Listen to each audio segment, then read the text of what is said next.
Hello.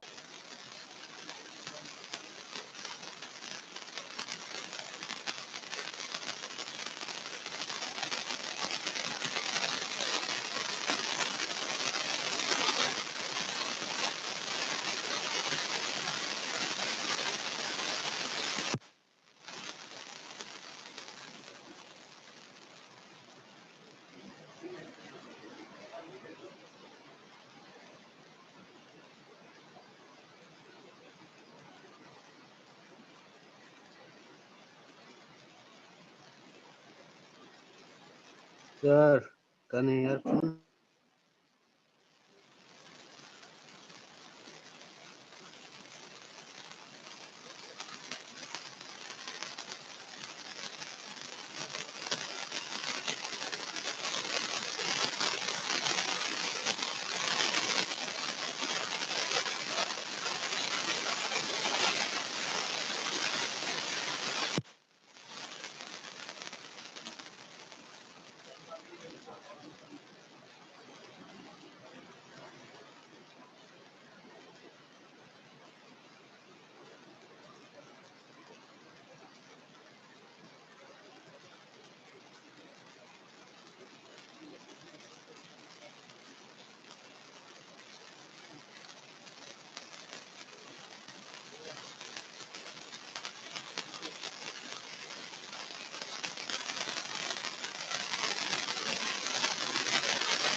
Hello sir, আসসালামু আলাইকুম। কিচ্ছু শোনা যাচ্ছে না স্যার।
স্যার, শোনা যাচ্ছে না।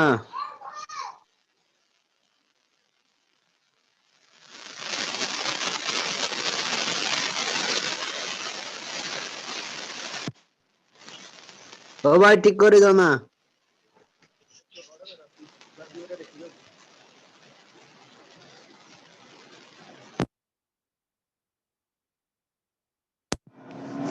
ঠিক আছে, এখন শোনা যাচ্ছে? শুনতে পাচ্ছেন? হ্যাঁ হ্যাঁ এখন শোনা যাচ্ছে। রেসপন্স করেন শুনতে পেলে।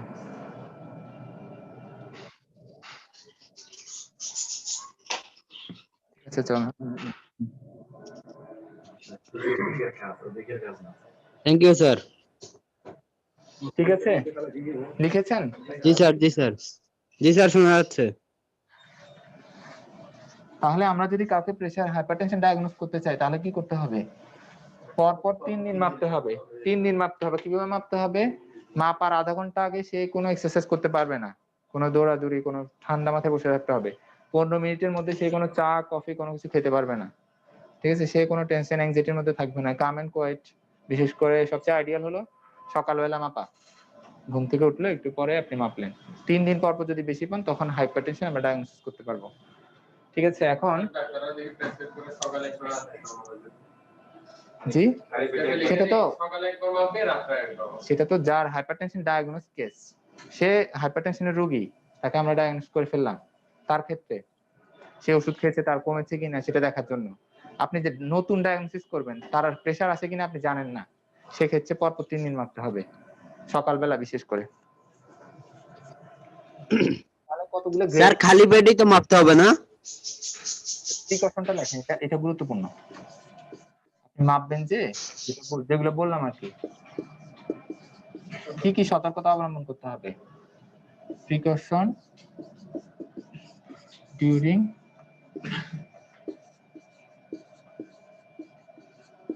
Measurement of blood pressure.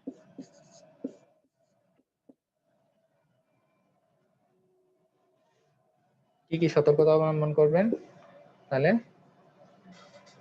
30 minute আগে কোনো এক্সারসাইজ করতে পারবে না। Patient should avoid exercise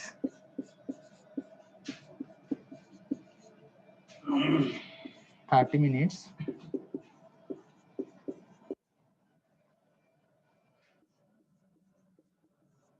prior to BP measurement। 30 minute আগে, প্রেসার মাপা 30 মিনিট আগে পর্যন্ত সে কোনো এক্সারসাইজ করতে পারবে না। হঠাৎ করে দৌড়ে আসলো বা হেঁটে আসলো অনেক জায়গা থেকে, এসে আপনার কাছে বসলো, আমার প্রেসারটা মেপে দেন। যে বসেন 10 মিনিট বসেন, কমপক্ষে 10 মিনিট বসে রাখতে হবে। should not take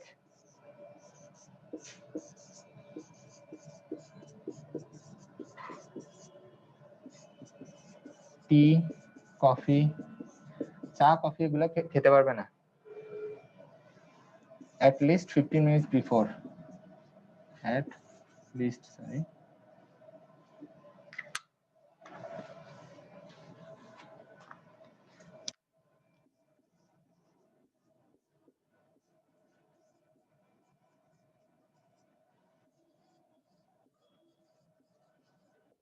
প্রেসারটা আইডিয়াল মাপার নিয়ম কি? প্রেসারটা বসে মাপবেন প্রেসারটা, হ্যাঁ। আইডিয়াল হলো বসে। কখনো কখনো আমরা দাঁড়িয়ে মাপি।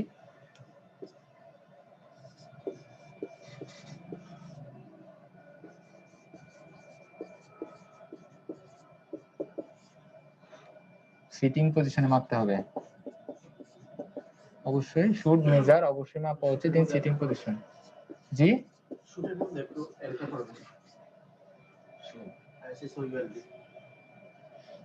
আরে বানান ভুল করছি, এখানে লিখে নেবেন আর কি শুদ্ধটা। ঠিক আছে, বসে মাপবেন। আরো যা যা আছে, কাফ সাইজটা ঠিক মতো হতে হবে। আপনি কি কি সতর্কতা অবলম্বন করবেন প্রেসার মাপার সময়? অ্যাপ্রোপ্রিয়েট কাফ সাইজ, এই যে বললাম বাচ্চাদের জন্য একরকম, অ্যাডাল্টের জন্য একরকম। অ্যাপ্রোপ্রিয়েট।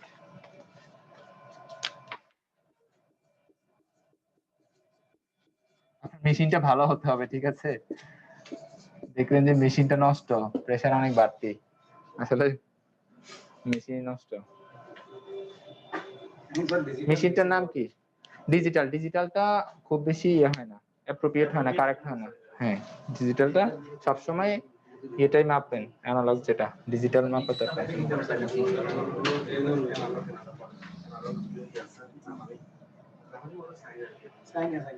মেশিনটার নাম কি, যে মেশিনটা দিয়ে আমরা প্রেসার মাপি, নামটা বলতে পারেন? Sphygmomanometer. Sphygmomanometer. Sphygmomanometer. SPHOG sphygmomanometer.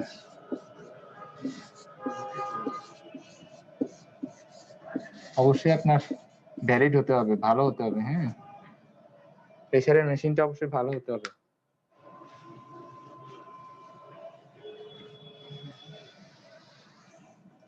এগুলো খেয়াল রাখবেন, হ্যাঁ, প্রেসার মাপার সময়।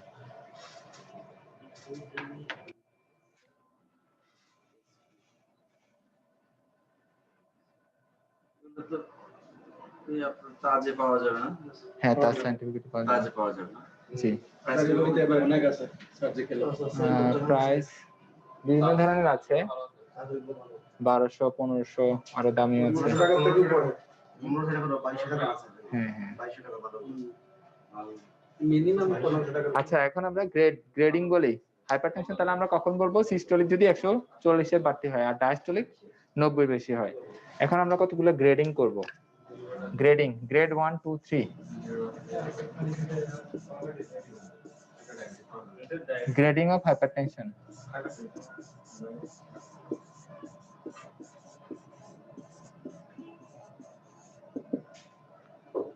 তাহলে আমরা 140 এর কম থাকলে তো এটাকে নরমাল বলছি, কিন্তু যখন বেশি হবে তখন এটাকে হাইপারটেনশন বলবো। তাহলে গ্রেড 1 হাইপারটেনশনের গ্রেড 1 কি? সিস্টোলিকটা আপনার 140 থেকে 159 পর্যন্ত থাকবে, ঠিক আছে? আর ডায়াস্টোলিকটা আপনার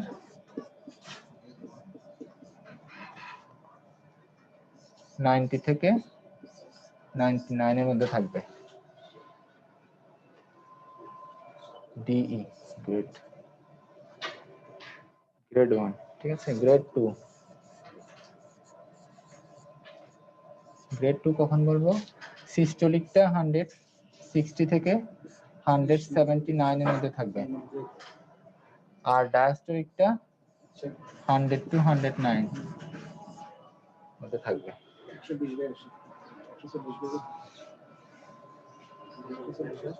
আর গ্রেড 3, গ্রেড 3 আমরা কখন বলবো? সিস্টোলিক যদি 180 বা তার বেশি হয়। গ্রেড 2 পর্যন্ত দেখতে পাচ্ছেন? গ্রেড 2 দেখতে পাচ্ছেন? এগুলোতে লেখা আছে।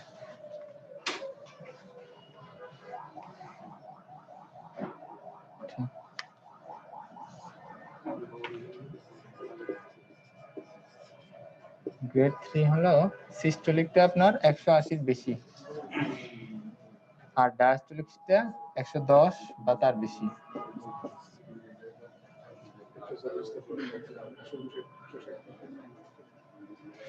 বরাবর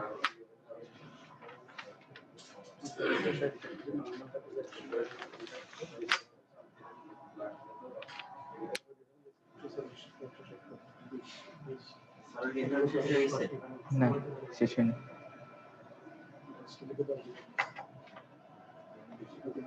ঠিক আছে, লিখেছেন?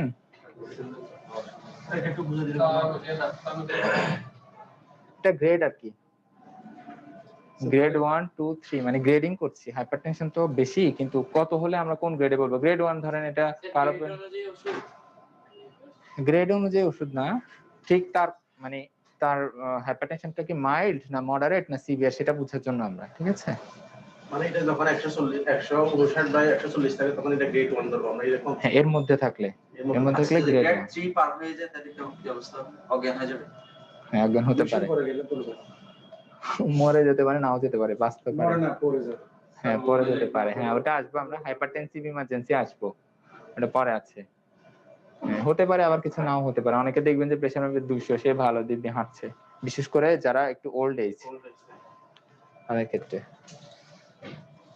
ঠিক আছে, এটা গ্রেড হলো সিভিয়ারিটি বোঝার জন্য আর কি। এটা কি তার প্রেশারটা কি মাইল্ড না মডারেট না সিভিয়ার, অনেক বেশি। হ্যাঁ, গ্রেড 3 মানে সিভিয়ার, 1 মানে মাইল্ড, 2 মানে মডারেট। আচ্ছা, কজ কি? কজেস অফ হাইপারটেনশন বলেন তো, কারণ কি প্রেসারের? কজেস অফ হাইপারটেনশন, হ্যাঁ, টেনশন বেশি করলে causes of hypertension.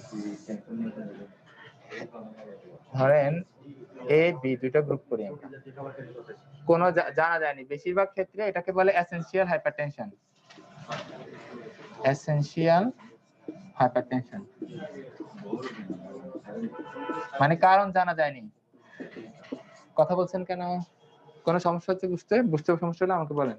Essential hypertension এটা 95% কেস, কোনো কারণ জানা যায়নি। কেন প্রেশার? এটা কারণ জানা যায়নি, আননোন। ঠিক আছে, আননোন।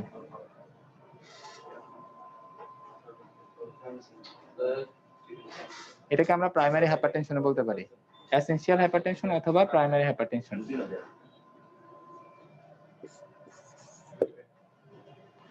কিছু হচ্ছে secondary cause, secondary hypertension.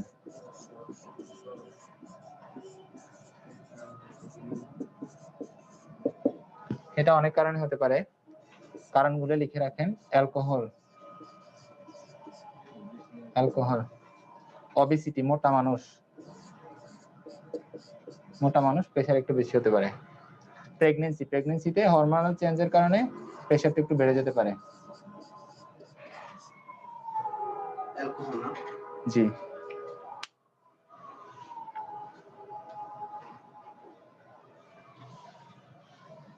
Obesity মানে মোটা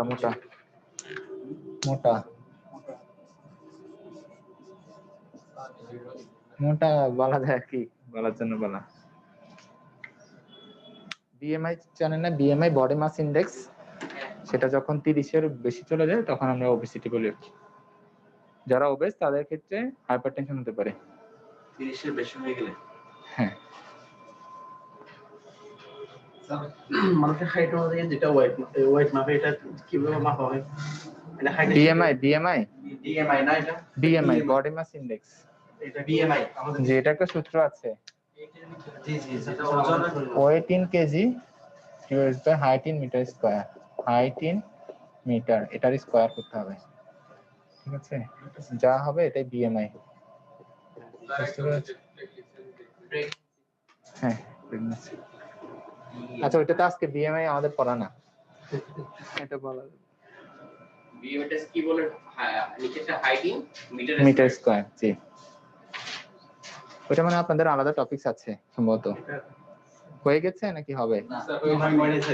অবিসিটি আলাদা টপিকস আছে না আপনাদের? ভাইবা, আপনাদের আগের ব্যাচের ভাইবা নিতে গিয়ে দেখলাম যে অবিসিটি আছে। আচ্ছা,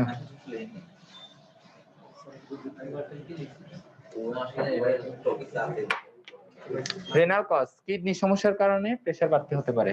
রেনাল কজ নাকি আমরা সিডি লিখব স্যার? সেকেন্ডারি হাইপারটেনশনে স্যার? জি, সেকেন্ডারি, সবগুলো সেকেন্ডারি হাইপারটেনশনে। রেনাল কজ, জি, রেনাল কজ।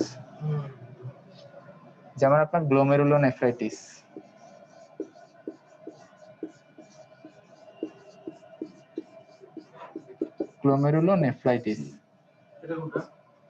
গ্লোমেরুলোনেফ্রাইটিস একটা রোগ যেখানে প্রেসার বেড়ে যায়, এটা কিডনির একটা রোগ। ক্রনিক কিডনি ডিজিজ, ক্রনিক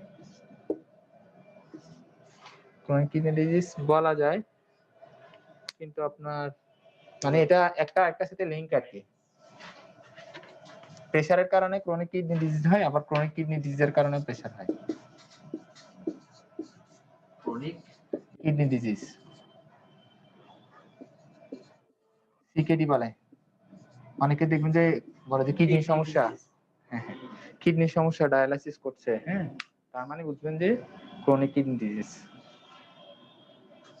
সবার ডায়ালাইসিস করা লাগে না, কারো ওষুধে চলে, কারো যখন সিভিয়ার হয়ে যায় তখন ডায়ালাইসিস করা লাগে। তারপর হলো পলিসিস্টিক কিডনি ডিজিজ। পলিসিস্টিক মানে কিডনিতে কতগুলো সিস্টের মতো হয়, ঠিক আছে, থলি থলি পানির মতো, ওগুলাতেও প্রেসার বেড়ে যায়। পলিসিস্টিক, হ্যাঁ polycystic kidney disease, polycystic kidney disease.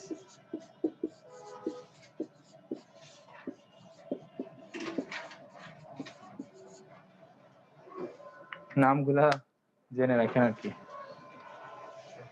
এটার জন্য কি স্যার কোনো ওষুধ খেতে হয় নাকি আপনি? সেটার জন্য ট্রিটমেন্ট প্ল্যান, হ্যাঁ অবশ্যই খেতে হবে। প্রেসার ওষুধ তো দিবেনই, আরো ট্রিটমেন্ট লাগবে। আচ্ছা, তারপর আপনার এন্ডোক্রাইন কজ। এটা কিডনিতে অনেকগুলো সিস্ট হয়, সিস্টের মতো হয়। হ্যাঁ, সিস্ট মানে কি অ্যাবনরমাল কালেকশন অফ ফ্লুইড। হ্যাঁ হ্যাঁ হ্যাঁ ওরকম। ওটা হলো নেফ্রোলিথিয়াসিস, ওটা আরেকটা নেফ্রোলিথিয়াসিস বলে এটাকে, ঠিক আছে। এন্ডোক্রাইন কজ এটা কি 4 নাম্বার? হ্যাঁ, এন্ডোক্রাইন কজ মানে হরমোনাল কি কারণে। এটা কি সেকেন্ডারি? জি সেকেন্ডারি, সব সেকেন্ডারি। প্রাইমারি হলো 95% ক্ষেত্রে যেটার কজ জানা যায়নি, আর সেকেন্ডারি যেগুলো এগুলো 5% এর কজ। জি হরমোনাল, যেমন প্রাইমারি, জি এন্ডোক্রাইন। প্রাইমারি হাইপোথাইরয়েডিজম মানে থাইরয়েড হরমোন কমে গেলে,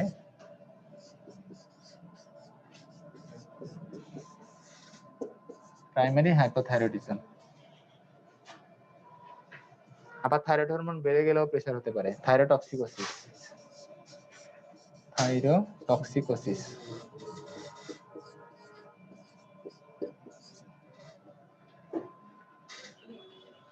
এন্ডোক্রাইন কজের মধ্যে আরো আছে, এগুলো লিখেছেন না?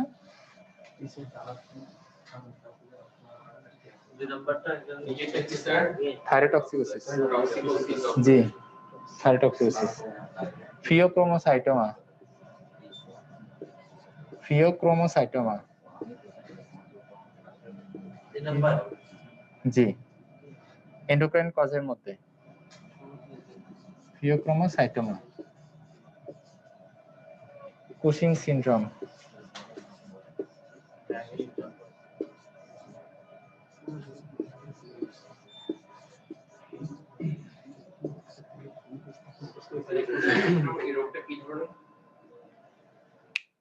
এখন প্রত্যেকটা রোগ নিয়ে বলতে গেলে তো আপনার হাইপারটেনশন আজকে পড়া হবে না। এটা হলো অনেকদিন ধরে যারা স্টেরয়েড খায়, অনেকদিন ধরে যারা স্টেরয়েড খায় তাদের ক্ষেত্রে কুশিং সিনড্রোম হতে পারে।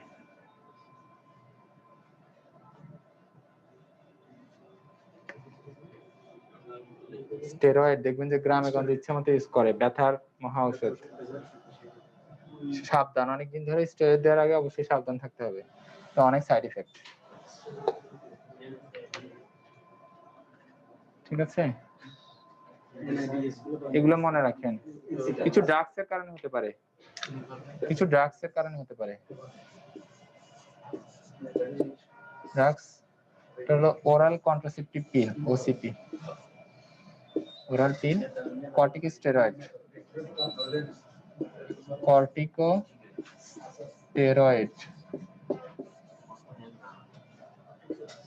এনএসএআইডস,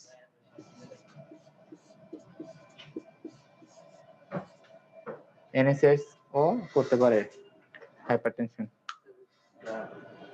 ড্রাগ, জি আচ্ছা এই এগুলোর কারণে হাইপারটেনশন হতে পারে। এসব ড্রাগস এটাও কি সেকেন্ডারিতে পড়ছে? ওরাল কন্ট্রাসেপটিভ পিল।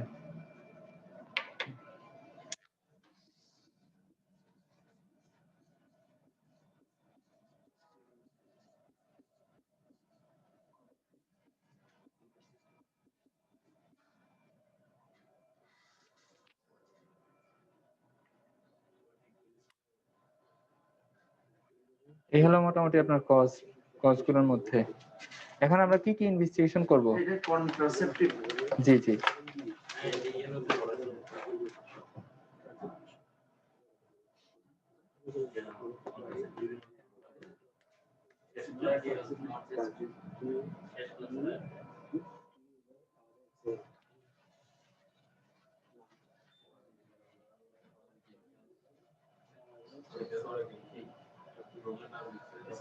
কি কি ইনভেস্টিগেশন দিবেন একজন হাইপারটেনশনের পেশেন্ট আসলে?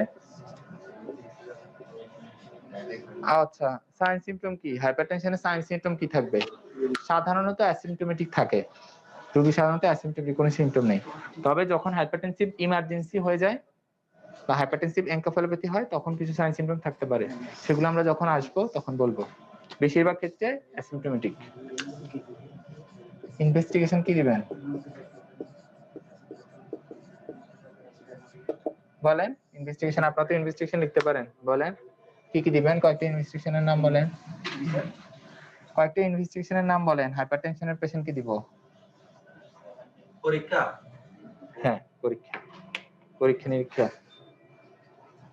এক নাম দিবে ইউরিনারি দিবেন। ইউরিনারি কেন দিবেন? কারণ যাদের হাইপারটেনশন থাকে তাদের প্রোটিনুরিয়া হতে পারে, মানে ইউরিন দিয়ে প্রোটিন চলে যেতে পারে, ওটা আমরা দেখতে পারবো ইউরিনারিতে, ঠিক আছে?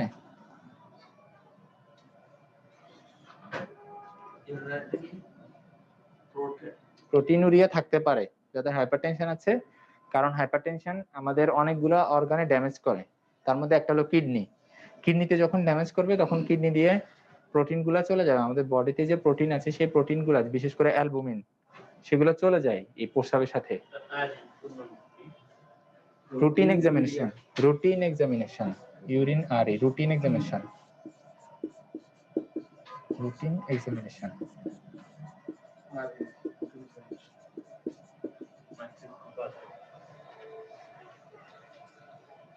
আমরা সেরাম ক্রিয়েটিনিন করব, যেহেতু আমরা বলছি কি প্রেসার থাকলে কিডনিতে সমস্যা হতে পারে, তাহলে আমরা সেরাম ক্রিয়েটিনিনটা দেখব।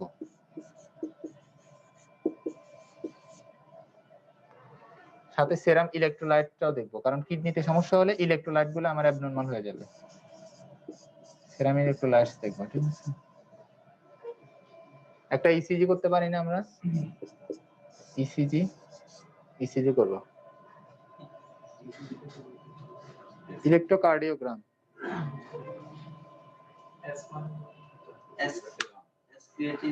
হ্যাঁ serum, S A serum, serum creatinine, serum electrolytes.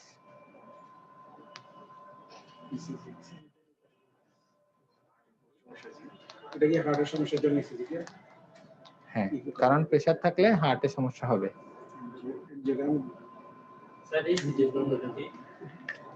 Electrocardiography,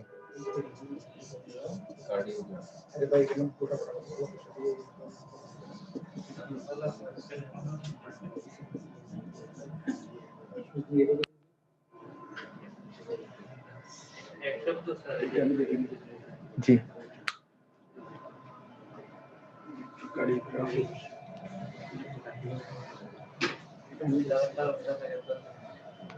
আমরা থাইরয়েড বলেছিলাম না, আমরা থাইরয়েডের সমস্যার কারণে হতে পারে, তাহলে থাইরয়েড ফাংশন টেস্ট করতে পারি।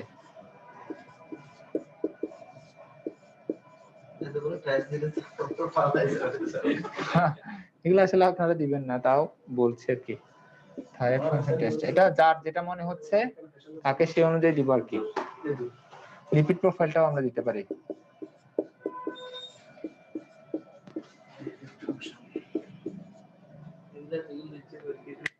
আরো আছে, আমি বলছি না এগুলা, আরো আছে স্পেশাল। আমরা বলেছিলাম যে সেকেন্ডারি অনেক কজ, সেগুলোর জন্য আরো আছে, ওগুলো জানা লাগবে না। এগুলো অন্তত লিখে রাখেন যতটুকু মনে থাকে। ডাক্তার সাধারণত জিজ্ঞাসা করে স্বামী কি করে বা ছেলেরা জিজ্ঞাসা করলে কি করে, এটা কি এগুলো পরীক্ষা নিরীক্ষা এগুলো বেশি দেওয়ার জন্য জিজ্ঞাসা করা লাগে স্যার? হ্যাঁ না ওগুলো কজ লেখা আছে না, এগুলো তো সবসময় জিজ্ঞাসা করে ডাক্তারের কাছে। না, এটা অবশ্যই অকুপেশন একটা ইম্পর্টেন্ট ফ্যাক্টর। হিস্ট্রি নিয়ে আমরা হিস্ট্রির মধ্যে অকুপেশন আছে না? এখানে স্যার ওষুধের ব্যাপার আছে, আমি ওষুধ না না, ওষুধের ব্যাপার ছাড়া আপনার অন্য ব্যাপার আছে, অনেক রোগ ডায়াগনোসিসের জন্য আমার হিস্ট্রি লাগে, ঠিক আছে? বুঝতে পেরেছেন? আমি একজনের কাছ থেকে শুনছি বলা যায় একটু পরীক্ষা নিরীক্ষা বেশি করে দেওয়া বলছিলেন স্যার আপনি, যাই হোক।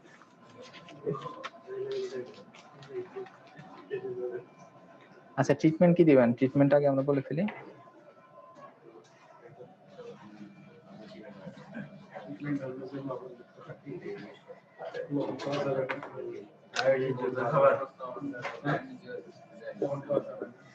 হ্যাঁ এই তো গুড বলেছেন, মানে অ্যাভয়েড সল্ট ইনটেক, মানে নন মেডিকেল যেগুলা অ্যাডভাইস দিবেন, তাতে অতিরিক্ত লবণ খাবেন না। হ্যাঁ, তারপর স্মোকিং, অ্যালকোহল এগুলো অ্যাভয়েড করতে হবে। অ্যাভয়েড স্মোকিং, অ্যালকোহল এগুলো অ্যাভয়েড করতে হবে।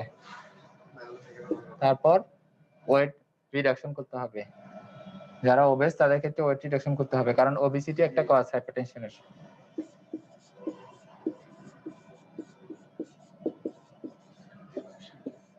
ওজন কমাতে হবে।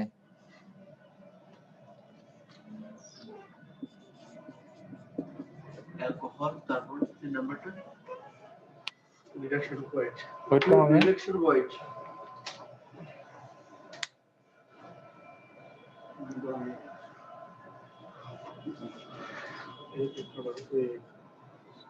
ঘুম ঠিক মতো যেতে হবে, তাই না? স্লিপ প্যাটার্নটা ঠিক রাখতে হবে, অ্যাংজাইটি ডিপ্রেশন এগুলোতে যাওয়া যাবে না। হ্যাঁ, সেগুলো কম খেতে বলে আমরা সেটা মাংস জাতীয় কম খেতে বলবেন বলেন, হ্যাঁ শাকসবজি বেশি খেতে বলবেন। প্লেন্টি অফ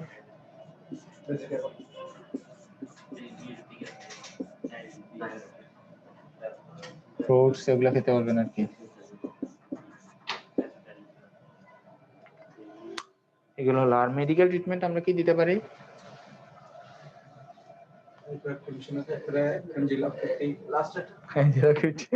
আচ্ছা আমরা দুইটা ভাগ করি, ওয়েট অনুযায়ী, সরি এজ অনুযায়ী আমরা দিব।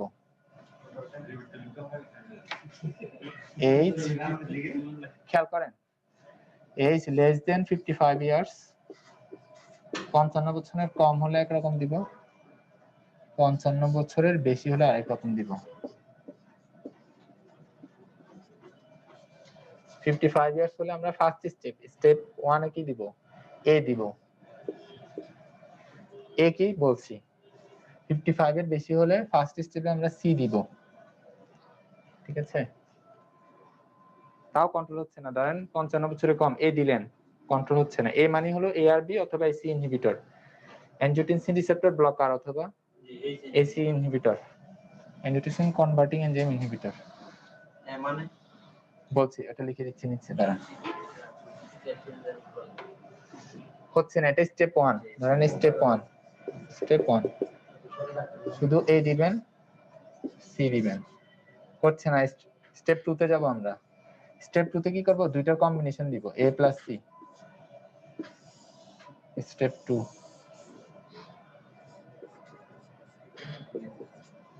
তাও কন্ট্রোল হচ্ছে না, তখন আমরা স্টেপ 3 তে যাব, S plus C plus D. হ্যাঁ, ডি মানে ডায়াবেটিক্স আছে, বলছি না? স্টেপ 3 জি, স্টেপ 3 তাও কন্ট্রোল হচ্ছে না, এটাকে আমরা রেসিস্ট্যান্ট হাইপারটেনশন বলবো। সেক্ষেত্রে আমরা এ প্লাস সি প্লাস ডি মানে ডায়াবেটিক্স। জি, সি মানে ক্যালসিয়াম চ্যানেল ব্লকার, আর এ মানে হলো এসি ইনহিবিটর আর এএলবি। এই তিনটা তো থাকবেই, প্লাস অন্য একটা ডায়াবেটিক অ্যাড করতে পারবো, ফার্দার ডায়াবেটিক। স্টেপ 4 হ্যাঁ, ফার্দার ডায়াবেটিক और अल्फा बीटा ब्लॉकर, এগুলো আমরা কনসিডার করব। হ্যাঁ, স্টেপ 4 জি স্টেপ 4। স্টেপ 3 তেও যখন কন্ট্রোল হবে না, ফার্দার মানে অন্য ফার্দার আরেকটা ডায়াবেটিক, একটা ডায়াবেটিক তো আছেই আমাদের, ডায়াবেটিক্স এর অনেকগুলো গ্রুপ আছে, তো একটা তো দিয়েছি, আরেকটা ডায়াবেটিক্স অ্যাড করার চেষ্টা করব, অথবা আলফা বিটা ব্লকার। জি ফার্দার ডায়াবেটিক্স এর মধ্যে কি আছে? ডায়াবেটিক্স তো আপনারা ফার্মাকোলজিতে পড়ার কথা, থাইরয়েড ডায়াবেটিক্স আছে, লুপ ডায়াবেটিক্স আছে, ঠিক আছে, ফ্রুসেমাইড আছে না, জি সাইটোক্লোরোথায়াজেটাক্সিন, হ্যাঁ বিউমেটামাইড, এই আর কি। তাহলে এখানে A plus B plus C, sorry A plus C plus D, হ্যাঁ এখন এ মানে কি বি মানে সি এগুলো বলে দিচ্ছি, প্লাসটা মানে কি? অ্যাড করবো আর কি, এও দিব সিও দিব, জি। এ মানে হলো plus ACE angiotensin converting enzyme inhibitor or ARB angiotensin receptor blocker।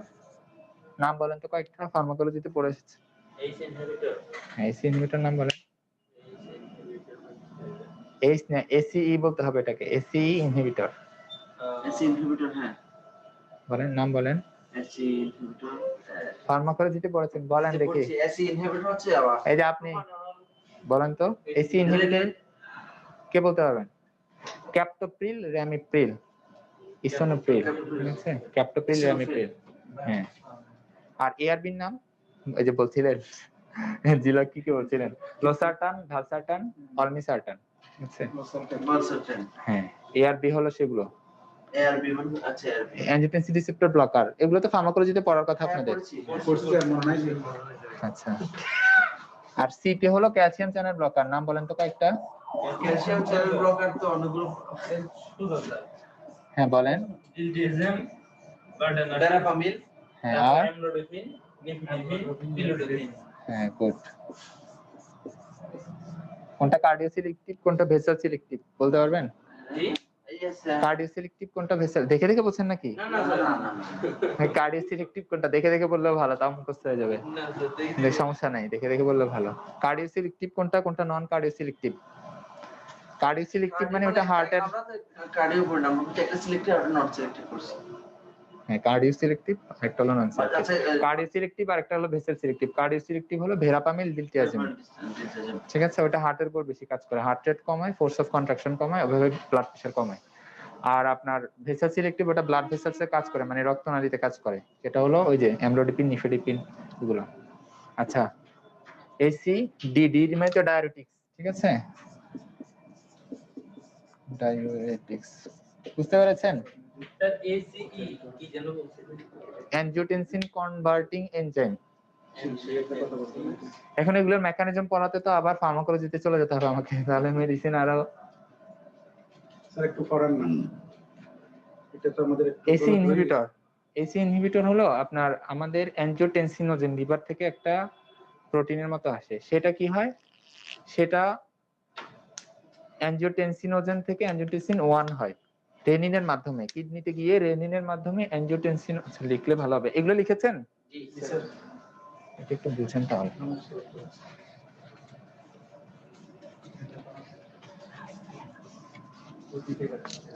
Pharmacology আবার একটু বলছি, মানে অ্যানজিওটেনসিনোজেন, অ্যানজিওটেনসিনোজেন এটা কি হয় রেনিনের মাধ্যমে, রেনিনটা কিডনি থেকে আসে, ফ্রম কিডনি, কিডনি থেকে আসে, রেনিনের মাধ্যমে এটা অ্যানজিওটেনসিন 1 এ হয়, অ্যানজিওটেনসিন 1 হয়, ঠিক আছে। অ্যানজিওটেনসিন 1 টা angiotensin converting enzyme, angiotensin converting enzyme লিখে দিই আমি, angiotensin converting enzyme, angiotensin converting enzyme দিয়ে অ্যানজিওটেনসিন 2 হয়, অ্যানজিওটেনসিন 2 হয়, ঠিক আছে। এই অ্যানজিওটেনসিন 2 টার কাজ হলো ভ্যাসোকনস্ট্রিকশন, মানে রক্তনালীকে সংকোচন করা। তাহলে আমার ব্লাড প্রেশার কি হবে? সংকোচন করলে ব্লাড প্রেশার কি হবে? বাড়বে। তাহলে অ্যানজিওটেনসিন এটার কাজ হলো ভ্যাসোকনস্ট্রিকশন, মানে রক্তনালীর সংকোচন।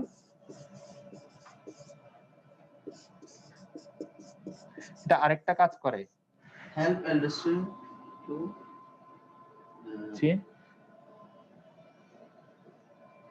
ভ্যাসোকনস্ট্রিকশন করে এবং অ্যালডোস্টেরন রিলিজ করে।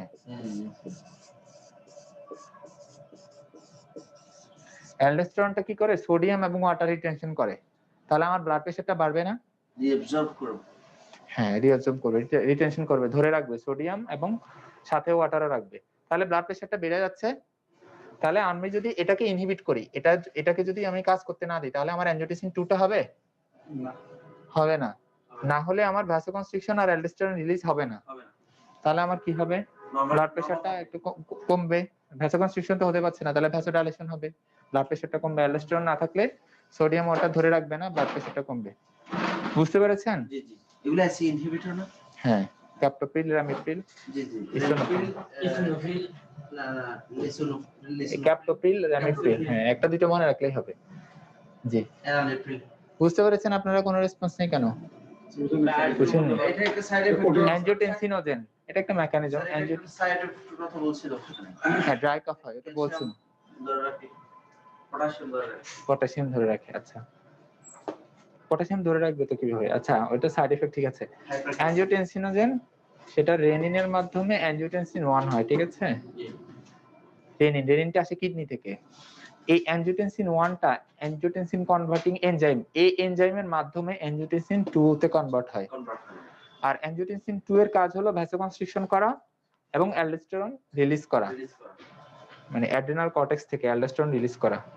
অ্যালডোস্টেরনটা আসে অ্যাড্রেনাল কর্টেক্স থেকে। আমাদের কিডনির উপরে একটা গ্রন্থি আছে, অ্যাড্রেনাল কর্টেক্স, মেডালা, দুইটা পার্ট আছে, ওইখান থেকে আসে অ্যালডোস্টেরন। এখন যদি আমার অ্যানজিওটেনসিন 2, তাহলে এটা ব্লাড প্রেশার বাড়াচ্ছে না? বাড়াচ্ছে কি না? দুই ভাবে বাড়াচ্ছে সে। একটা হলো ভ্যাসোকনস্ট্রিকশন, ধমনীকে সংকোচন করছে রক্তনালীকে, আরেকটা হলো অ্যালডোস্টেরনকে সিক্রেশন করছে। অ্যালডোস্টেরন নিজেই, বলছি আমি, অন্যরা তো পারবে না, আপনি খেয়াল করেন, অ্যালডোস্টেরন নিজেই সোডিয়াম এবং ওয়াটারকে ধরে রাখে। এই যে বলছেন লবণ নিষেধ, লবণ থাকলে প্রেশার বেড়ে যাবে, কারণ লবণের সাথে পানিও থাকে, ঠিক আছে? এই অ্যালডোস্টেরন এই কাজটা করে। তাহলে আমার অ্যানজিওটেনসিন 2 টা যদি না হতে দেই, তাহলে এই কাজগুলো হবে, তাহলে প্রেশারটা কমে যাবে না আমার। বুঝতে পেরেছেন? এই এই এনজাইমের মাধ্যমেই তো অ্যানজিওটেনসিন 2 টা হচ্ছে। অ্যানজিওটেনসিন 1 থেকে 2 তে হওয়ার জন্য একটা এনজাইম দায়ী, এটাকে বলে angiotensin converting enzyme. AC inhibitor গুলা, এসিই মানে অ্যানজিওটেনসিন কনভার্টিং এনজাইম, ইনহিবিটর মানে এটাকে ইনহিবিট করবে। এটাকে ইনহিবিট করলে অ্যানজিওটেনসিন 2 হতে পারবে না, তাহলে আমার প্রেশারটা কমে যাচ্ছে। বুঝতে পেরেছেন? জি জি, বুঝার কথা, এটা তো ফার্মাকোলজির পড়া। আচ্ছা, ঠিক আছে।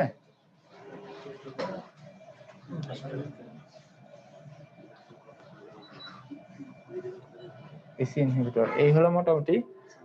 এখন প্রত্যেকটাকে আলাদা বলবো, এগুলো তো আপনাদের ফার্মাকোলজির পড়া, ফার্মাকোলজি একটু দেখে নিন। তো এখানে একটা দিয়েছিল আমাদেরকে, ওই এটা হচ্ছে অ্যানজিওটেনসিন 2 রিসেপ্টর ব্লকার, এআরবি, হ্যাঁ হ্যাঁ, ওটা সবগুলোই তো আছে। অ্যাসি ইনহিবিটর না? না, ওটা এআরবি। এটা হলো যে অ্যানজিওটেনসিন 2, হ্যাঁ, অ্যানজিওটেনসিন 2 এখন ওটা কি বাইন্ড হবে না? জি জি, বাইন্ড হবে না, একটা রিসেপ্টর থাকবে না তার, তাহলে রিসেপ্টরটাকে ব্লক করে দিলেও তো সে কাজ করতে পারবে না। অ্যানজিওটেনসিন 2 হলো ঠিকই, কিন্তু সে যদি রিসেপ্টরের সাথে বাইন্ড না হতে পারে, তাহলে সে কাজ করতে পারবে? পারবে না। ওই ব্লকার গুলো কি করে? অ্যানজিওটেনসিন 2 যে রিসেপ্টরের সাথে বাইন্ড হবে, ওই রিসেপ্টরটাকে ব্লক করে দেয়।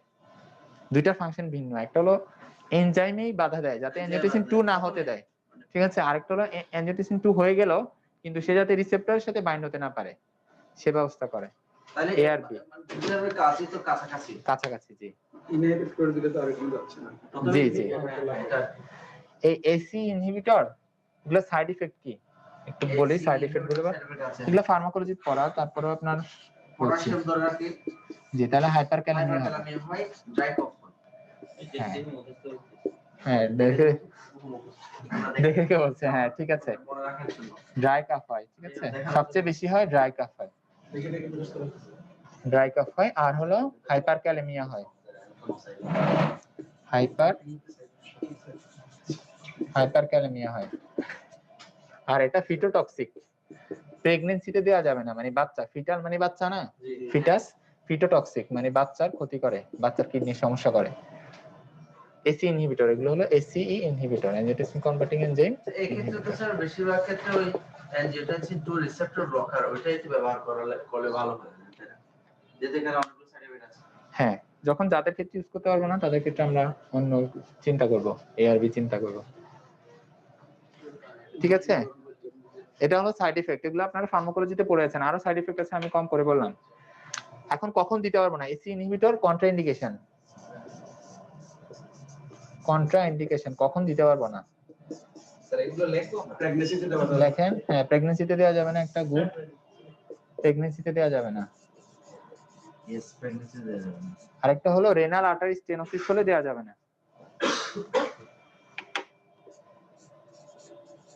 রেনাল আর্টারি স্টেনোসিস দেওয়া যাবে না, যেহেতু এটা হাইপারক্যালেমিয়া করে। এখন যদি কারো হাইপারক্যালেমিয়া হয়ে যায় তার ক্ষেত্রে কি আমরা দিতে পারবো? হাইপারক্যালেমিয়া এটা হাইপারক্যালেমিয়া কি? পটাশিয়াম বেড়ে যায়, আপনি তো বললেন অ্যান্টি পটাশিয়াম বেড়ে যায়। স্যার দেখে দেখে বলছি, বুঝতে পারছি। পটাশিয়াম বেড়ে যাওয়া, মনে রাখার জন্য বলছি। পটাশিয়াম বেড়ে যাওয়া হাইপারক্যালেমিয়া, ঠিক আছে। তাহলে হাইপারক্যালেমিয়া যদি কারো হয়ে যায় তার ক্ষেত্রে আমরা দিতে পারবো না। কারো হাইপারক্যালেমিয়া আছে তাহলে আমরা দিতে পারবো না। কোনটা কতটুকু দেখতে পাচ্ছেন? Pregnancy, renal artery stenosis,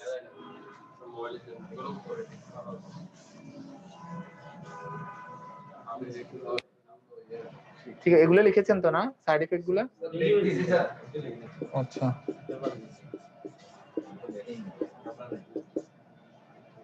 next class.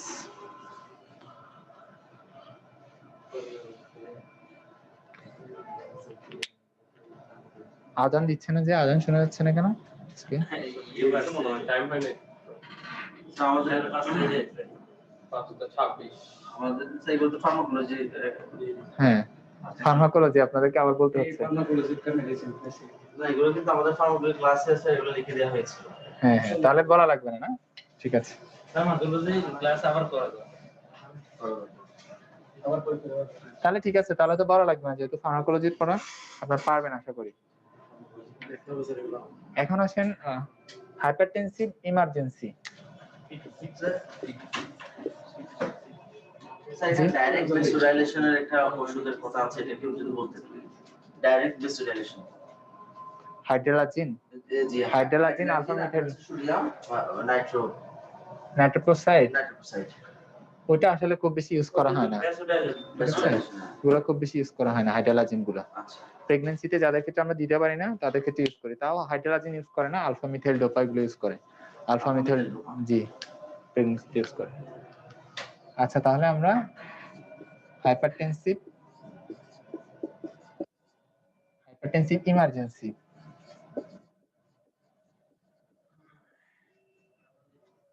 আচ্ছা একটু বলি। হাইপারটেনসিভ ইমার্জেন্সি হলো, বলেন তো এটা মানে কি? মানে কি নাম থেকে বোঝা যাচ্ছে অনেক বেশি প্রেসার বেড়ে গেছে। অঘটন হয়ে যাবে, ধরুন কিছু হয়ে যাবে। আচ্ছা, দেখে দেখে বলছেন নাকি? আমি দেখিনি, না দেখে বলেন। আচ্ছা, হ্যাঁ, এটা অঘটন ঘটে যাওয়া, সিভিয়ার এলিভেশন, অনেক বেশি বেড়ে যাবে অফ ব্লাড প্রেশার মোর দেন 180, উপরেরটা কত 180, নিচেরটা 120, with target organ damage.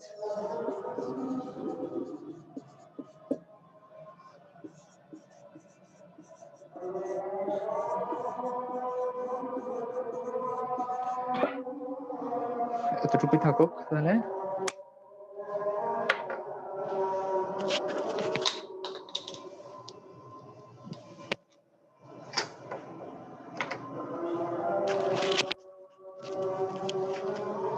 Sir severe মানে অনেক বেশি সিভিয়ার, এটা অর্থ সিভিয়ার এলিভেশন, অনেক বেশি বেড়ে যাওয়া।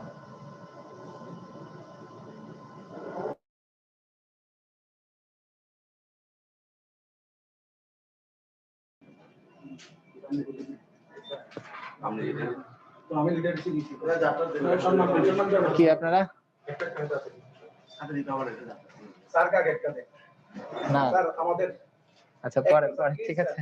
না না না, এখন তো অনেক পড়া বাকি আপনাদের, একটু স্যার ঠিক আছে আপনারা দেন, ওই দিক থেকে দেন, শেষ করা যাবে না মনে হচ্ছে, বুঝছেন? খুব তাড়াতাড়ি করতে হবে। আচ্ছা, তাহলে আমরা কি বলেছি? আচ্ছা, খাবার হাইপারটেনসিভ ইমার্জেন্সি, ঠিক আছে?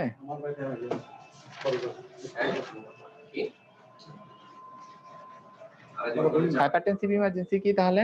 প্রেসার 180/120 এর বেশি হবে, সাথে টার্গেট অর্গান ড্যামেজ থাকবে। টার্গেট অর্গান ড্যামেজ কি কি সেগুলো আমরা একটু বলবো। যেমন ধরেন সাথে এক্সাম্পল কি কি আছে? অ্যাকিউট লেফট ভেন্ট্রিকুলার ফেইলিউর,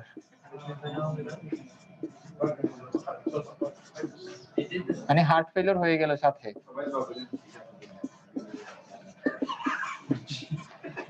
অথবা অ্যাকিউট, তাড়াতাড়ি লেখেন শেষ হবে না কিন্তু, অ্যাকিউট মায়োকার্ডিয়াল ইনফারকশন, মানে অ্যাটাক, হার্ট অ্যাটাক হয়ে গেল।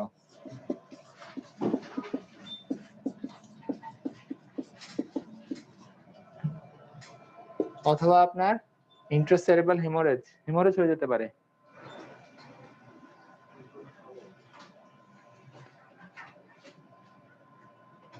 ইন্ট্রাসেরেব্রাল হেমোরেজ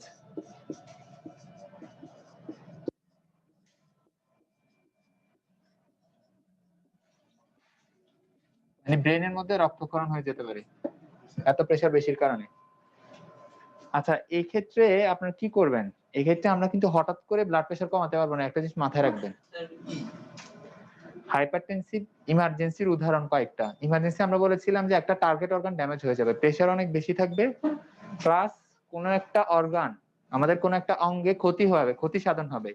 কি কি ক্ষতি হতে পারে? হার্টে ফেলিওর হয়ে যেতে পারে, হার্টে অ্যাটাক হতে পারে, ব্রেনে হেমোরেজ হতে পারে। এক্ষেত্রে একটা জিনিস আপনাদের মাথায় রাখতে হবে, এক্ষেত্রে আমরা হুট করে প্রেসার কমাতে পারবো না, দ্রুত প্রেসার কমাতে পারবো না। প্রেসার বেশি থাকলে রোগীদেরও মাথা খারাপ হয়ে যায়, অনেক সময় আমরা না জানলেও আমাদের মাথা খারাপ হয়ে যাবে যে প্রেসারটা একটু কমিয়ে দিই। যদি হঠাৎ করে ব্লাড প্রেসার কমিয়ে যায় তাহলে এক্ষেত্রে রোগীরও উল্টা ক্ষতি হয়ে যাবে। এজন্য এটা আস্তে আস্তে কমাতে হবে, সেটা মাথায় রাখতে হবে, ঠিক আছে? আচ্ছা, এটা মাথায় রাখতে হবে। আরেকটা বিষয় হলো, ধরেন একই কথা, একজন ধরেন অনেক বেশি প্রেসার নিয়ে আসলো আপনার কাছে, বা বললো যে একটু ডাক্তার সাহেব বা আসেন, আমাদের ঘরে একজন বয়স্ক মানুষ, ওনার বা আমার আব্বা বা আমার নানা দাদা, ওনার কি হলো, হঠাৎ করে একটা পাশ নাড়াতে পারছে না। আপনি গিয়ে দেখলেন যে প্রেসার অনেক বেশি, উনি আগে থেকেই হাইপারটেনসিভ, প্রেসার এখন দেখলেন যে 200, ধরেন 200/120 এরকম পেলেন, তখন আপনি কি করবেন? একটা জ্যানজিলাক 50 দিয়ে দিস, তাই না?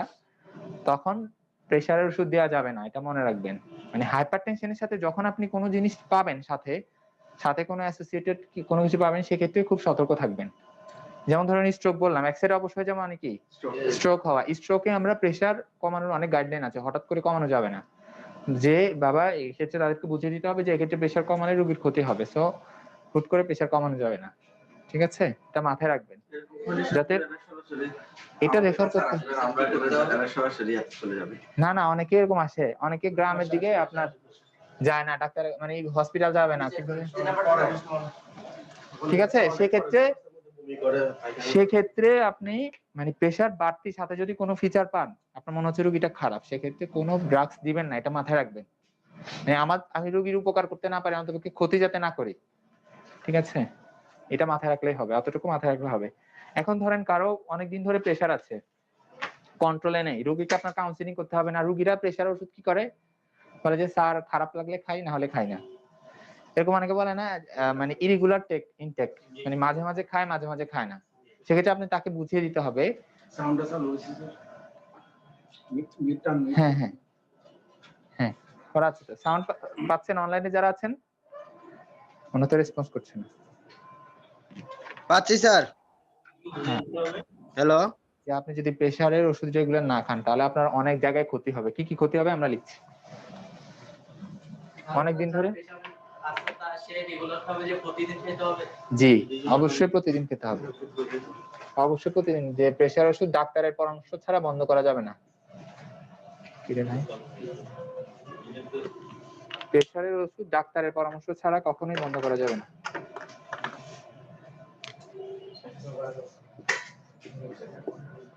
কমপ্লিকেশনস অফ জটিলতা, কমপ্লিকেশনস মানে কি? আপনাদের ইংলিশে বলছে যে সমস্যা হচ্ছে কিনা? কমপ্লিকেশনস অফ হাইপারটেনশন, উচ্চ রক্তচাপের জটিলতা।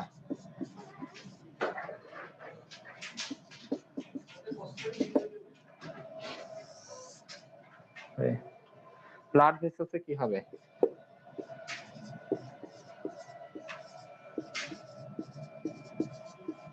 মানে হলো রক্তনালী, রক্তনালীতে অ্যাথেরোস্ক্লেরোসিস হবে।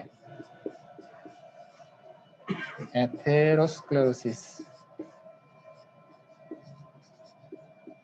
অ্যাথেরোস্ক্লেরোসিস মানে উচ্চ রক্তচাপের কারণে রক্তনালীতে যে সবসময় পারসিস্টেন্ট প্রেসার পাচ্ছে, তখন বিভিন্ন মেকানিজমের মাধ্যমে, ইনফ্লামেশনের মাধ্যমে ওখানে একটা প্লাক তৈরি হয়ে যায় রক্তনালীগুলোতে, আরো লিপিড টিপিড এসে জমে ওই রক্তনালীটা বন্ধ হয়ে যায়, যেটার কারণে আপনার হার্ট অ্যাটাক হয়, ব্রেনে হলে স্ট্রোক হবে। ঠিক আছে, অ্যাথেরোস্ক্লেরোসিস বুঝেছেন? একটা প্যাথোলজি। ওই যে মানে ব্লাড, মানে ব্লাডের ফ্লো যেটা, এটা যদি স্টপ হয়ে যায়, সেটা যে ব্রেনে যেখানে যায় এটা স্ট্রোক হয়ে যায়, আর যে হার্টে হয় হার্ট অ্যাটাক। জি জি যেখানে জি যেরকম হয়। জি, ঠিক আছে। তাহলে সেন্ট্রাল নার্ভাস সিস্টেমে কি হবে? ব্রেনে কি কি হবে?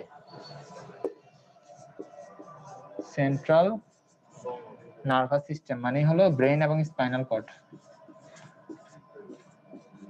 সেন্ট্রাল নার্ভাস সিস্টেম, সেখানে কি হবে? স্ট্রোক হবে, sub arachnoid haemorrhage, sub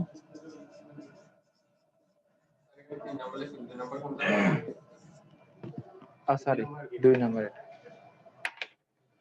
sub arachnoid haemorrhage. আমাদের ব্রেনের লেয়ার কটা? কি কি বলেন তো? হ্যাঁ, গুড। আচ্ছা, সাব অ্যারাকনয়েড স্পেস কোনটা? আমাদের সিএসএফ যে ব্রেনে ফ্লুইডটা থাকে, ওটা কোথায় থাকে? কোথায় থাকে সাব অ্যারাকনয়েড স্পেস? অ্যারাকনয়েড আর পায়ার মধ্যখানে যে স্পেসটা, জি, সাব অ্যারাকনয়েড স্পেস, ওখানে আমাদের যে সিএসএফ যেটা সেরেব্রোস্পাইনাল ফ্লুইড সেটা থাকে, এবং যে ব্লাড ভেসেল গুলা সেটাও থাকে, সেগুলোও থাকে, যে রক্তনালী গুলা ওটা ওখানে থাকে, ওই স্পেসে থাকে। তো ওইখানে যদি রক্তক্ষরণ হয় এটাকে বলে sub arachnoid haemorrhage. Central nervous সিস্টেমে এই প্রবলেমগুলো হয়। জি জি, স্ট্রোক হবে, সাব অ্যারাকনয়েড হেমোরেজ হবে। চোখে কি হবে? রেটিনাতে চোখে তো অনেক সময় নিয়ে থাকে। হ্যাঁ, হাইপারটেনসিভ রেটিনোপ্যাথি বলে এটাকে।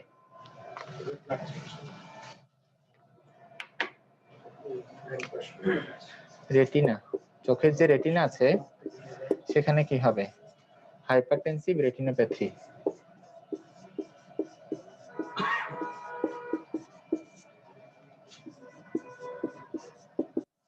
স্ট্রোক বা কোনো কারণে যখন ধরে দেয় কোনো একটা অঙ্গ, তখন সেক্ষেত্রে মেয়েরা দেখা যায় যে আপনার ডান পাশটা, ছেলেদের বাম পাশটা, এটা কি কারণে হয়ে থাকে স্যার? এটা জি জি, বুঝিনি। যখন একটা রোগ স্ট্রোক করে আপনার, হ্যাঁ, এক পাশ নাড়াতে পারছে না কেন সেটা বলছেন? না যখন নাড়াতে, তখন বেশিরভাগ ক্ষেত্রে দেখা যায় ছেলেরা হচ্ছে বাম পাশ অবসর হয়ে যায়, আর মেয়েদের ক্ষেত্রে ডান পাশ অবসর বেশি। না না, এটা তো আপনি ভুল বলেছেন, যে কোনো পাশ সমস্যা হতে পারে। বেশিরভাগ ক্ষেত্রে স্যার এটা কখনো দেখি না, না। এটা আপনি ঠিক বলেননি, ভুল হয়েছে, এটা যে কোনো পাশ হতে পারে। এটা হলো আমার ব্রেনে যে সাইডে রক্তক্ষরণ হবে তার বিপরীত পাশটা আমাদের ব্রেনটা অপোজিট সাইড নিয়ন্ত্রণ করে, বুঝেছেন? যদি এই পাশে রক্তক্ষরণ হয় আমার ব্রেনের মধ্যে, তাহলে আমার ডান পাশে রক্তক্ষরণ হলে বাম পাশটা দুর্বল হয়ে যাবে, আর কারো যদি ডান পাশে বাম পাশে ব্রেনের যে অংশটা অঙ্গ প্রত্যঙ্গের যে অংশে কাজ করে, জি, সেভাবে সেক্ষেত্রে হ্যাঁ করসপন্ডস, এটা হলো ক্রস ক্রস ক্রস ম্যানার। ঠিক আছে, তো সেক্ষেত্রে যার যেটা হয় আর কি, কার কোন সাইড হবে এটা বলা যায় না। আচ্ছা, হার্টে কি কি হবে বলেন তো? হার্টে আপনারা দুইজন মানে আলোচনা করছিলেন, বলেন হার্টে কি কি সমস্যা হয়? প্রথমে হার্টে করোনারি আর্টারি ডিজিজ,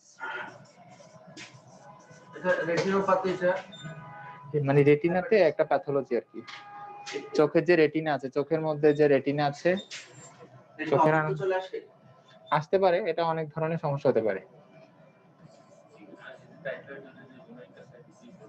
আমার মারা ছিল coronary artery, coronary artery disease হতে পারে, ঠিক আছে। হার্ট ফেলিওর হতে পারে,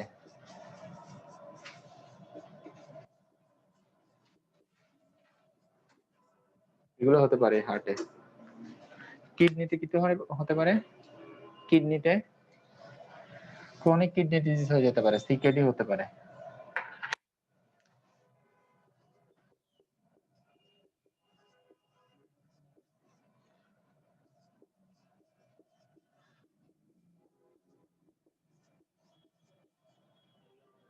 কিডনি ডিজিজ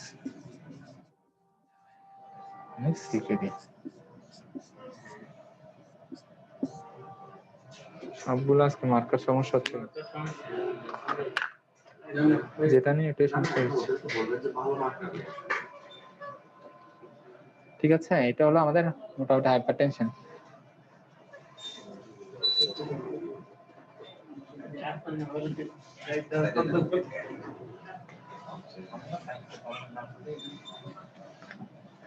আচ্ছা অ্যানিমিয়া কি বলেন তো এনিমে রক্তশূন্যতা রক্তশূন্যতা সবাই জানেন মার্কারি লাগবে স্যার এখানে আছে মার্কার তো সবগুলো এগুলো যেগুলো লেখা কম হচ্ছে ওগুলো এখানে রেখেছি সবগুলো চলে গেছে হ্যাঁ জাস্ট তুমি ফেলে দিলে ভালো নিয়ে আসবো স্যার জান পিছু ওই যে একজন গিয়েছে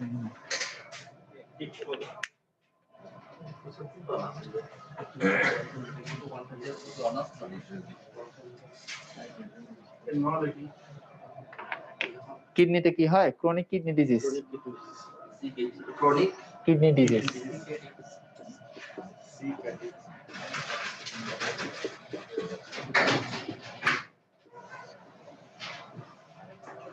অ্যানিমিয়া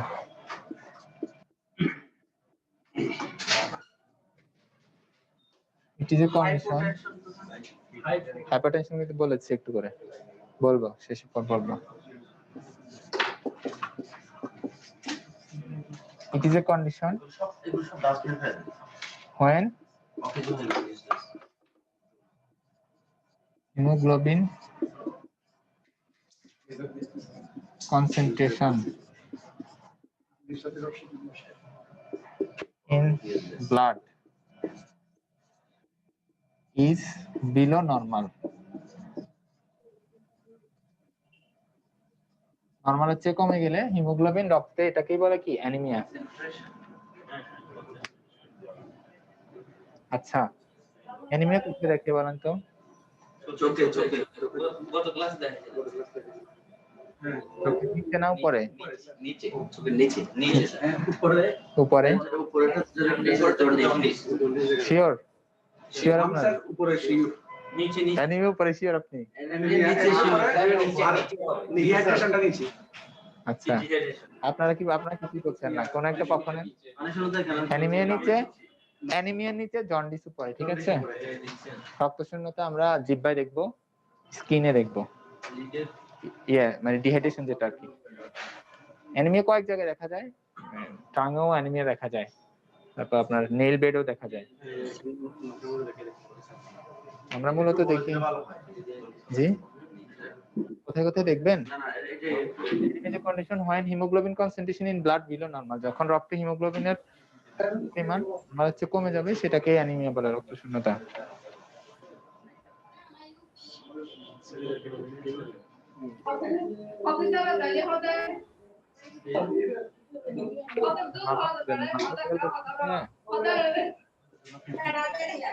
নরমাল লেভেল এটা আমাদের আরো কম 14 থেকে 18 আর ফিমেলের ক্ষেত্রে বলে এরকম বলে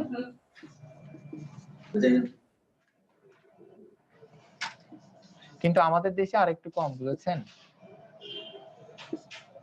আমাদের দেশে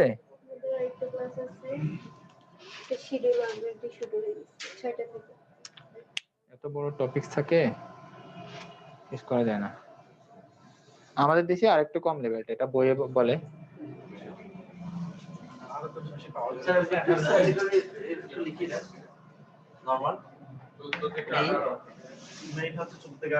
জি ফিমেলে 12 থেকে 14 হিমোগ্লোবিন লেভেল নরমাল হিমোগ্লোবিন এটা কি হিমোগ্লোবিনের পরিমাণ জি হিমোগ্লোবিন গ্রাম পার ডেসিলিটার এক এটা পরীক্ষা কিভাবে করছে সিবিসি করে বুঝতে পারবেন কমপ্লিট ব্লাড কাউন্ট করলে বুঝতে পারবেন কমপ্লিট ব্লাড কাউন্ট করা যায় আবার হিমোগ্লোবিন পার্সেন্টেজও করা যায় কমপ্লিট ব্লাড কাউন্ট করলে সেখানে আমাদের হিমোগ্লোবিন কাউন্ট সিবিসি করলে বুঝতে পারবেন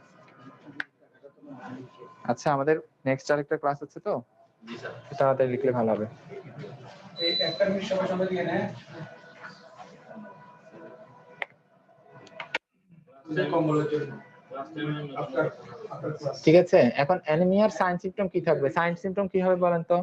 হ্যালো স্যার, আসসালামু আলাইকুম। সাইন সিম্পটম কি হবে অ্যানিমিয়ার? সাইন সিম্পটম কি হ্যালো হবে? হ্যালো দুর্বল লাগে, দুর্বল। দুর্বল লাগবে, ইয়ার স্কিনের কালারটা হ্যালো স্যার, কিছু বোঝা যাচ্ছে না। হ্যাঁ, ওটা আপনি পাবেন, দেখলে পাবেন। ওটা ওটা হলো সাইন হবে। সিম্পটম হলো উইকনেস থাকবে, শরীর দুর্বল দুর্বল লাগে। হাঁটলে শ্বাসকষ্ট হয়, ইফোর্ট ডিসনিয়া, হাঁটলে শ্বাসকষ্ট হতে পারে। স্যার, এটা কি মেডিসিনের ক্লাস দিতে হবে? ডিসনিয়া শ্বাসকষ্ট আর কি, হাঁটলে একটু শ্বাসকষ্ট লাগতে পারে। ইফোর্ট মানে হাঁটাচলা করলে, ইফোর্ট মানে চেষ্টা করলে আর কি। মেইনলি আসলে উইকনেসটাই মেইন ফিচার, তাও ডিসনিয়া, ডিসনিয়া, ইফোর্ট ডিসনিয়া হতে পারে।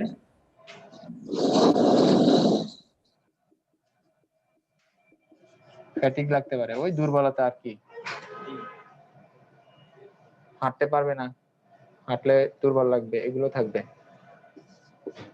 সাইন কি পাবেন আপনি? সাইন সাইন কি পাবেন? ক্যালর পাবেন, হ্যাঁ, চোখ দেখবেন সাদা হয়ে গেছে, ক্যালর পাবেন। নখগুলা প্যালর মানে সাদা, সাদা হয়ে যাওয়া, প্যালর সাদা হয়ে যাওয়া, যেখানে দেখবেন আর কি অ্যানিমিয়া। এটা পরীক্ষা কোনো ব্লাড আসবে না। নখে আপনার কয়লোনাইকিয়া পাইতে পারি আমরা, কয়লোনাইকিয়া।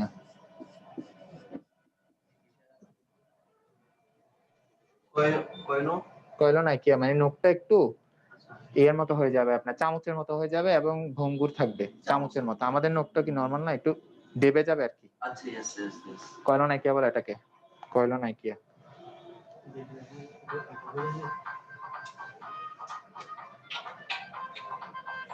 স্যার এটা কি বাঁকা হয়ে যায় মুখটা এমনিতে?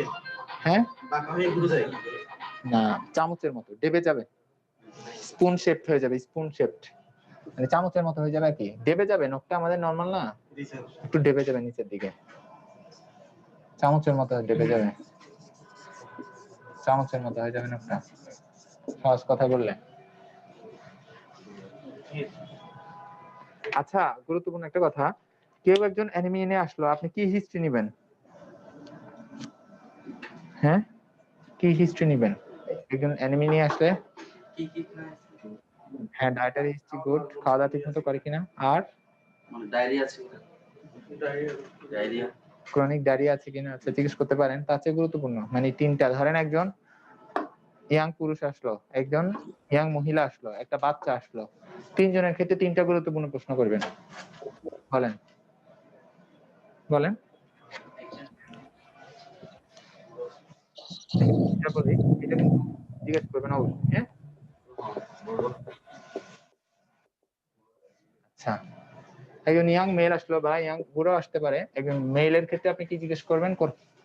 লস আছে কিনা, জিআইটি লস আছে কিনা, যেমন হেমোরয়েডস, পায়খানার সাথে রক্ত যায় কিনা, এটা জিজ্ঞেস করতে হবে। মানে জিআই লস আছে কিনা, গ্যাস্ট্রোইন্টেস্টিনাল লস আছে কিনা জিজ্ঞেস করবেন। কিভাবে জিজ্ঞেস করবেন? পায়খানার সাথে রক্ত যায় কিনা। জিআই, হ্যাঁ, জিআই ও বলা যায়, জিআইটি ও বলা যায়, সমস্যা নেই। জিআই হ্যাঁ, গ্যাস্ট্রোইন্টেস্টিনাল লস আর কি, পায়খানার সাথে রক্ত যায় কিনা, গ্যাস্ট্রোইন্টেস্টিনাল লস। ঠিক আছে। ফিমেল হলে কি জিজ্ঞেস করবেন? Menstrual loss. এটা কি মেলের ক্ষেত্রে? জি জি, মেনস্ট্রুয়াল লস বেশি হচ্ছে কিনা ফিমেলের ক্ষেত্রে জিজ্ঞেস করবেন। বাচ্চা হলে কি জিজ্ঞেস করবেন? কৃমির ওষুধ খাইয়েছেন কিনা, কারণ হুকুম পেটে কৃমি বসে আছে, কৃমি সব রক্ত খেয়ে ফেলছে। বাচ্চার ক্ষেত্রে জিজ্ঞেস করবেন, জি বেশি হয় কিনা? হ্যাঁ, ফিমেলের ক্ষেত্রে এটা জিজ্ঞেস করবেন। কৃমির ওষুধ খেয়েছে কিনা বাচ্চার ক্ষেত্রে বিশেষ করে।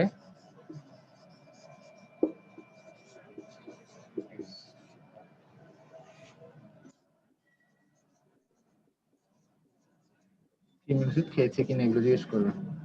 এখানে ওই এটা কি এটা ডিউরেশনের পরেও কি কোনো ধরনের লস হয় কিনা, এটা নিশ্চয় লসের কথা। আপনি হিস্ট্রি নিবেন নাকি? হিস্ট্রি নিয়ে বুঝবেন, সেটা গাণিতে পড়বেন কিভাবে নিবেন। এটা তো সবসময় এটা বেশি যায় কি হ্যাঁ, menstrual loss excessive menstrual loss হচ্ছে কিনা সেটা জিজ্ঞেস করবেন ফিমেলের ক্ষেত্রে, ঠিক আছে?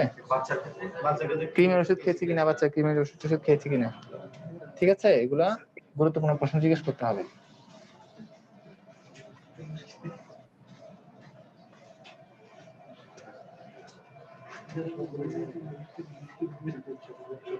তাহলে এখান থেকে কিন্তু আমরা অ্যানিমিয়ার কজও পেয়ে যাচ্ছি, বিশেষ করে আয়রন ডেফিসিয়েন্সি অ্যানিমিয়ার কজও আমরা পেয়ে যাচ্ছি এখান থেকে, তাই না? এটা হচ্ছে হুকওয়ার্ম ইনফেস্টেশন হলে, হেমোরয়েডস, পাইলস এগুলো থাকলে, মেনস্ট্রুয়াল অ্যাবনরমালিটি, মেনোরজিয়া বা এই জাতীয় কিছু থাকলে, ঠিক আছে? এগুলো বললে তো পারবেন। এখন ইনভেস্টিগেশন কি দিবেন বলেন তো? ইনভেস্টিগেশনস, হ্যাঁ স্টুল পরীক্ষা করতে পারেন। তার আগে সিবিসিটা করেন, হিমোগ্লোবিন পার্সেন্টেজ দেখেন, হিমোগ্লোবিন কেমন আছে, হিমোগ্লোবিন পার্সেন্টেজ দেখেন। তারপর কি পাবেন, কি করবেন, আয়রন প্রোফাইল করবেন। আয়রন প্রোফাইল, আয়রন প্রোফাইলটা আমরা দেখতে পারি। সেরাম ভিটামিন বি12 দেখতে পারি। এই দুটো বেশি গুরুত্বপূর্ণ, ঠিক আছে? আয়রন প্রোফাইলটা, হ্যাঁ আয়রন প্রোফাইল করতে পারি, সেরাম ভিটামিন বি12 করতে পারি, সেরাম ফলেট অ্যাসে, ফলেট অ্যাসে করতে পারি, ঠিক আছে? পরীক্ষাগুলো করতে পারি, স্টুল এক্সামিনেশন করতে পারি, কোন স্টুল দিয়ে রক্ত যাচ্ছে কিনা, স্টুল আরি করতে পারি, সেটা এসবিটিটা, ইউরিন পরীক্ষা করতে পারি, প্রস্রাবের সাথে রক্ত যাচ্ছে, ভিটামিন বি12। এই দুটো কম গুরুত্বপূর্ণ, আপনি এগুলো লেখেন, এগুলো লেখেন, লিখতে পারেন, সমস্যা নাই। ইউরিন আরি করতে পারি আমরা, ইউরিনারি মানে প্রস্রাব পরীক্ষা, আরই বলতে বোঝে রুটিন এক্সামিনেশন, রুটিন এক্সামিনেশন। ওনারা তো শেষ হচ্ছে না তো, কি করবো? মাঝখানে নামাজ ছিল, অবশ্যই মাঝখানে নামাজ ছিল, আর টপিকস অনেক বেশি দিয়েছেন। যদি একটু গ্যাপ থাকে আগামী ক্লাসে টেনে নিয়ে যদি ভাবে যদি 5 মিনিট, আচ্ছা 5 মিনিটের মধ্যে রিউমেটিক ফিভার ওনাদেরকে কি বলবো? আচ্ছা তাহলে আপনি ইনভেস্টিগেশন দিলেন, ট্রিটমেন্ট কি দিবেন? ট্রিটমেন্ট কি দিবেন বলেন? আয়রন কন্টেনিং কয়েকটা ফুডের নাম বলেন।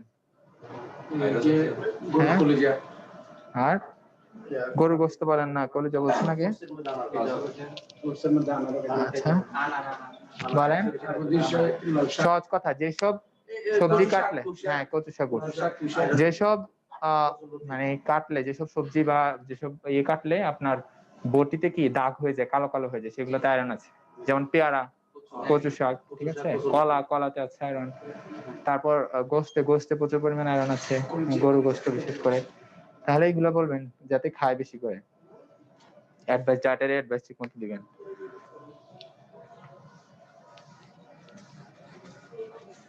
তাহলে কি দিব আমরা? ও আচ্ছা, মাইল্ড, মডারেট, সিভিয়ার, অনেক কিছু বলার থাকে আসলে, কিন্তু একটাতে এত বড় বড় টপিকস। মাইল্ড হলো মানে 12 থেকে যদি আমার 9 এর মধ্যে থাকে, ঠিক আছে, এটা মাইল্ড অ্যানিমিয়া। ধরেন হিমোগ্লোবিন 12 থেকে 9 এর মধ্যে, আর 9 থেকে 6 এর মধ্যে থাকলে মডারেট অ্যানিমিয়া, আর 6 এর কম থাকলে আমাদের সিভিয়ার অ্যানিমিয়া। যদি হিমোগ্লোবিন 6 এর কম থাকে, হিমোগ্লোবিন পার্সেন্টেজ যদি এত থাকে, 6 এর কম থাকে, সিভিয়ার মানে অনেক বেশি অ্যানিমিয়া, DERE।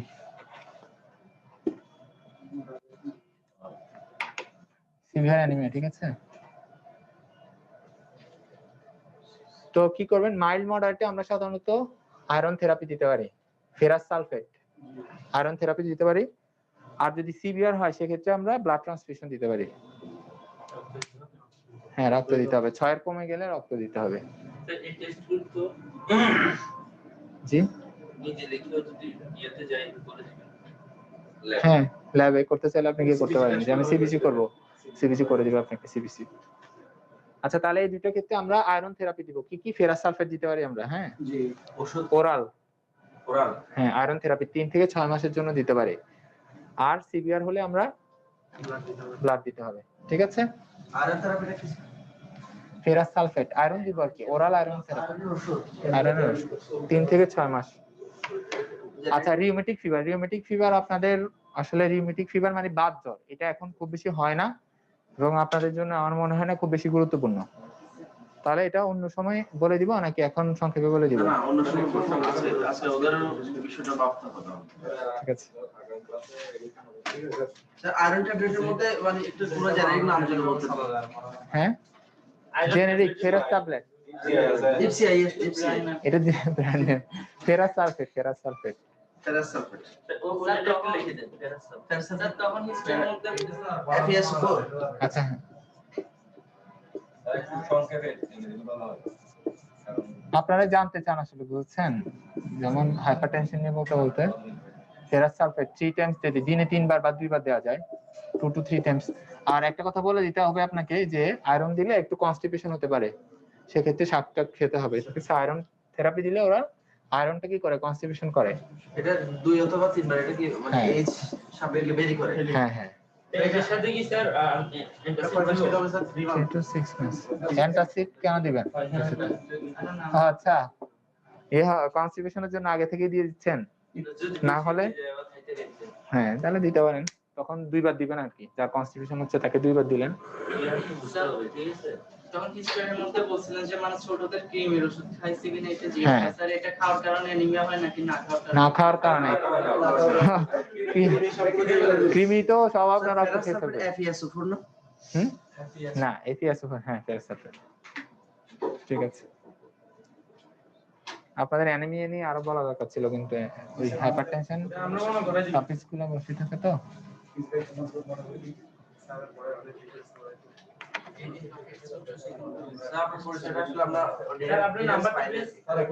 আমার নাম্বার তো আমি তো ধরতে পারবো না, আমি তো ব্যস্ত থাকি।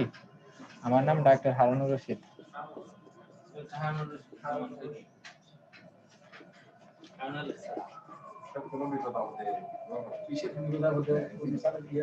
দেশবাড়ি কোথায়? আমার দেশের বাড়ি কুমিল্লা, কুমিল্লা। নাঙ্গলকোট। নাঙ্গলকোট। নাঙ্গলকোট, yes।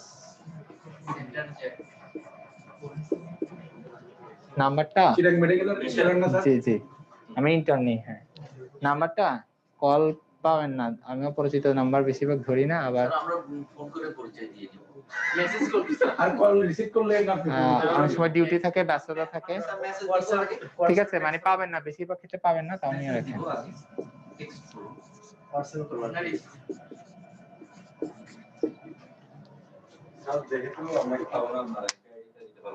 জি, আমার হ্যাপি হারুনুর রশিদ। ছবি নেই। আচ্ছা ঠিক আছে। 07 নাম্বার তো এই যে 1154 জি, ব্যস্ততা থাকে তো সেজন্য ধরতে পারবো না, অনেক সময় ডিউটি থাকে, বিভিন্ন ব্যস্ততা থাকে, এই জন্য বলছি। আপনাদের ডিউটি তো সারাদিন তো ডিউটি থাকে, তাই না? সারাদিন ডিউটি থাকে না। আমরা বলতেছি আর এগুলো বেশিরভাগ কিন্তু ফোন করবে না, আমরা এখানে খুবই আছে